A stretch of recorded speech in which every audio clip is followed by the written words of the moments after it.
कौमी क्रिकेटर इमामुल हक को शो के दौरान एक नौजवान लड़की ने शादी की पेशकश कर दी। इमामुल हक ने पाकिस्तान के सबसे बड़े मीडिया नेटवर्क के चैनल जियो न्यूज़ के शो हंसना मना है में शिरकत की। इस शो की रिकॉर्डिंग के दौरान मेज़बान ताबिश हाशमी ने इमामुल हक से मुतअद्दिद दिलचस्प सवालात किए, जिनके मुख्तसर क्लिप्स शो के नशर होने से कबल ही शोहरत की बुलंदियों को छू रहे। इस शो के दौरान नाजरीन में बैठी इमामुल हक की एक मद्दा ने उन्हें शादी की पेशकश कर दी।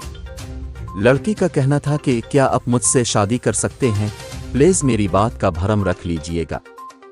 इमामुल हक का इस पेशकश के जवाब में कहना था कि मैं क्या कह सकता हूँ, इसके लिए आपको मेरी वालिदा के पास जाना पड़ेगा, वो इस बात का ज़्यादा सही जवाब दे सकती है। जिस पर इस लड़की ने जवाब दिया कि अब से शादी के लिए मैं किसी के पास भी चली जाऊंगी, अब बस हाँ करें। क्या मुझसे शादी करेंगे?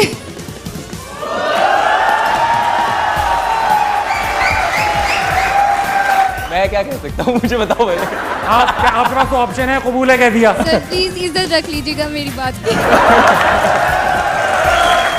इसके लिए आपको मेरी अम्मी के पास जाना पड़ेगा, वो ज़्यादा जवाब आपको आप सही जिसके